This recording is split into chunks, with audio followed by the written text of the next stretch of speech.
मुंबई, एक शहर जे कधीच थांबत नाही, जिथं प्रत्येक क्षण गजबजलेला असतो. पण या गजबजलेल्या महानगरात काही जागा अशा आहेत जिथे काळच थांबला आहे. ह्या ठिकाणांमध्ये लपलेलं आहे काही गूढ, अनाकलनीय आणि भयानक रहस्य. आणि असाच एक ठिकाण म्हणजे शांततेचा टॉवर. मलबार हिलवरच्या उंचीवर असलेलं पारशी कब्रस्तान, ज्याला टॉवर ऑफ सायलेन्स, शांततेचा टॉवर किंवा दाखमा म्हणूनही ओळखलं जातं. हा मुंबईतील एक पारशी टॉवर आहे. या टॉवरचा वापर आकाश अंत्यसंस्कार करण्यासाठी होतो. पारशी धर्मातील प्रथा ज्यात मृतदेह गिधाडांच्या हवाली केले जातात, याचे कारण म्हणजे मृतदेहांमुळे पृथ्वी, पाणी किंवा अग्नी दूषित होऊ नये. मात्र या ठिकाणाच्या भोवती एक अदृश्य भय आहे जे कुणालाही त्याच्या खोलात जाऊ देत नाही. पारशी समाज, जो मूळचा फारस, आजचा इराण येथून आला आणि नंतर भारतात स्थायिक झाला. अनेक शतकांपासून त्यांच्या धार्मिक श्रद्धेनुसार मृतदेहांची विल्हेवाट लावण्यासाठी या टॉवरचा वापर होतो. पारशी धर्मात असे मानले जाते की मृतदेहाला जमिनीत पुरणे किंवा जाळणे अपवित्र आहे आणि गिधाडे, जी अत्यंत शुद्ध प्राणी मानली जातात, ती मृतदेह विल्हेवाट लावण्यासाठी योग्य आहे. हा टॉवर मुंबईतील मलबार हिल परिसरात आहे. टॉवर साधारणतः 100 फूट व्यासाचा गोल आकाराचा आहे आणि त्याभोवती 10 फूट उंच भिंत आहे. टॉवरमध्ये 3 वर्तुळाकार भाग आहेत. प्रत्येकाचा विशिष्ट असा उपयोग आहे. बाहेरील वर्तुळ पुरुषांच्या मृतदेहांसाठी, मधले वर्तुळ महिलांसाठी आणि आतल्या वर्तुळात मुलांचे मृतदेह ठेवले जातात. या वर्तुळांच्या मध्यभागी गोल दगडी व्यासपीठे, ज्यांना विहिरी म्हणतात, तिथे मृतदेह ठेवले जातात. टॉवर सर्वसामान्यांसाठी खुला नाही, फक्त पारशी समाजालाच तिथे प्रवेश आहे. मात्र असे म्हणतात की तिथं मृत आत्म्यांचं वास्तव्य आहे. अनेक स्थानिकांनी रात्रीच्या वेळी टॉवरच्या आजूबाजूला भूतासारख्या काही आकृत्या पाहिल्याचा दावा केला आहे. तसेच काहींनी टॉवरच्या आतून येणारे विचित्र आवाज ऐकले आहेत. आजची आपली गोष्ट आहे सुरेशची, एका सुरक्षा रक्षकाची, ज्याने 2008 मध्ये शांततेच्या टॉवरवर गस्त घालताना काही अशा गोष्टी अनुभवल्या ज्यामुळे त्याच्या जीवनाला कायमची कलाटणी मिळाली. तर नेमके काय झाले होते त्याच्यासोबत हे आपण व्हिडिओमध्ये पुढे बघूयात. पण त्याआधी जर तुम्ही चॅनलवर नवीन असाल तर चॅनलला सबस्क्राईब करायला विसरू नका. सोबतच बेल आयकॉनवर देखील क्लिक करा, जेणेकरून तुम्हाला अशाच नवनवीन ऐतिहासिक, भीतीदायक आणि थरारक व्हिडिओजचे नोटिफिकेशन्स मिळत राहतील. सुरेश एक साधा माणूस, ज्याचं आयुष्य अगदी सामान्य होतं. पण कब्रस्तानात काम करायला लागल्यापासून त्याच्या आयुष्यात गूढ गोष्टी घडू लागल्या. पहिल्या काही दिवसातच सुरेशला काहीतरी वेगळं जाणवू लागलं. कब्रस्तानातील गूढ शांतता त्याच्या मनाला अस्वस्थ करू लागली होती. रात्रीच्या गस्तीत त्याला सतत वाटायचं की कोणीतरी त्याच्याकडे पाहतंय, पण त्याचं अस्तित्व त्याला कधीच दिसलं नाही. त्याला असं वाटत होतं की त्या शांततेच्या मागे काहीतरी लपलेलं आहे, पण त्याचा खरा भयानक अनुभव अजून बाकी होता. त्या रात्री पाऊस पडत होता. हवेत एक विचित्र गारठा होता. सुरेश नेहमीप्रमाणे गस्त घालत होता. अचानक त्याला दूरवर झाडांच्या सावल्यांमध्ये एक मंद प्रकाश दिसला. हा प्रकाश अगदी अस्पष्ट होता, जणू कुठेतरी लपलेला होता, पण त्याचं अस्तित्व नाकारता येणं शक्य नव्हतं. सुरेशने टॉर्चचा उजेड तिकडे वळवला, पण तो प्रकाश अचानक नाहीसा झाला.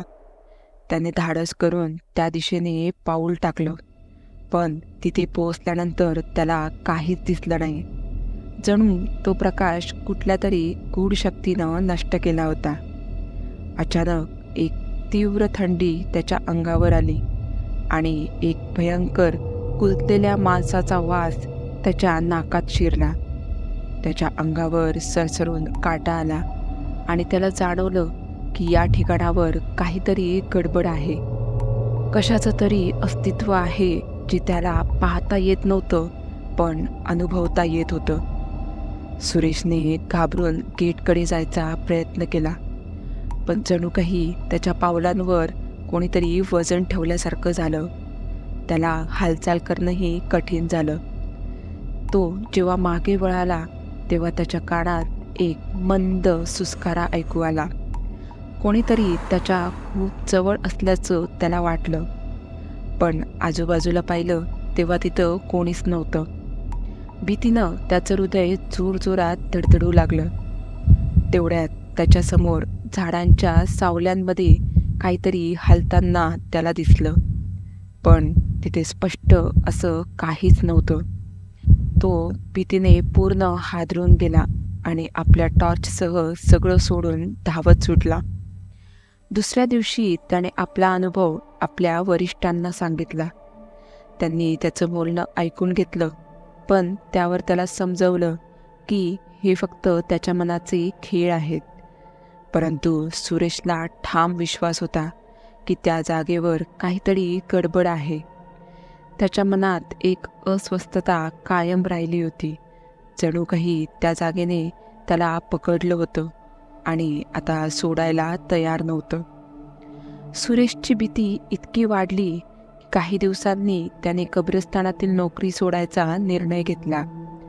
त्याला समजलं होतं की तिथं काही अदृश्य शक्ती कार्यरत आहेत, ज्यांच्या जवळ जाणं माणसांसाठी योग्य नाही. परंतु सुरेश गेला असला तरी इथली कहाणी अजून संपली नव्हती. सुरेशच्या जाण्यानंतरही इतर सुरक्षा रक्षकांनी रात्रीच्या वेळी विचित्र गोष्टी घडल्याचं सांगितलं. एका सुरक्षा रक्षकाने सांगितलं की त्याला नेहमी असं वाटायचं की कोणीतरी त्याच्या सोबत चालतंय. काही वेळा तर त्याच्या आजूबाजूला अचानक थंड गारठा पसरायचा आणि त्याच्या कानात मंद सुस्कारे ऐकू यायचे. काही रक्षकांनी सांगितलं की त्यांनी कब्रिस्तानाच्या एका बाजूला पांढऱ्या प्रकाशाची झलक पाहिली, पण जवळ गेल्यावर काहीच सापडलं नाही. सुरेश गेल्यावर आलेल्या एका नव्या रक्षकानेही भीतीदायक अनुभव घेतला. तो रात्री गस्त घालत असताना त्याला असं वाटलं की कोणीतरी त्याच्या शेजारून चालत आहे. जेव्हा तो आपल्या टॉर्चचा उजेड मारायचा तेव्हा तिथे फक्त अंधार आणि झाडांच्या सावल्या दिसायच्या. एके रात्री पावसाच्या थेंबाच्या आवाजातही त्याला एका कबरीजवळून एक हलका आवाज आला. जेव्हा त्याने मागे पाहिलं तेव्हा त्याला एका कबरीतून हलकासा धूर निघताना दिसला. धूर विरत असताना त्यात एक विचित्र आकृती हळूहळू आकार घेत असल्याचं त्याला जाणवलं. ते पाहून त्याचं हृदय जोरजोरात धडधडायला लागलं आणि तो तिथून धावत निघून गेला. त्या गार्डनेही लवकरच नोकरी सोडली. काही महिने गेल्यावर त्या कब्रस्तानाच्या आजूबाजूच्या लोकांमध्ये चर्चा पसरली की रात्रीच्या वेळी तिथं काही अदृश्य शक्ती जागृत होतात. स्थानिक लोक अजूनही तिथं रात्री जाण्याचं टाळतात. काहींना वाटतं की त्या ठिकाणच्या आत्म्यांना अद्याप पूर्ण शांती मिळालेली नाही आणि त्यांचं अस्तित्व जिवंत माणसांना जाणवतं. टॉवर ऑफ सायलेन्स फक्त अंत्यसंस्काराचं ठिकाण नाही, तर त्या जागेवर काहीतरी गूढ शक्ती कार्यरत आहे.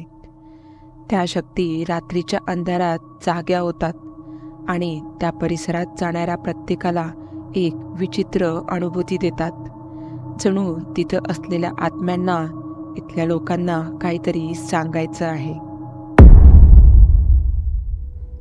तर मित्रांनो, पारसी टॉवरचा हा व्हिडिओ तुम्हाला कसा वाटला हे मला कमेंट करून नक्की सांगा. तुमच्याकडे देखील असे काही ऐकण्यात आलेले अनुभव असतील तर मला कमेंटद्वारे नक्की शेअर करा. व्हिडिओ आवडला असल्यास लाईक आणि चॅनलला सबस्क्राईब करा. भेटूया पुढच्याच अशा एका थरारक व्हिडिओसोबत. तोपर्यंत धन्यवाद.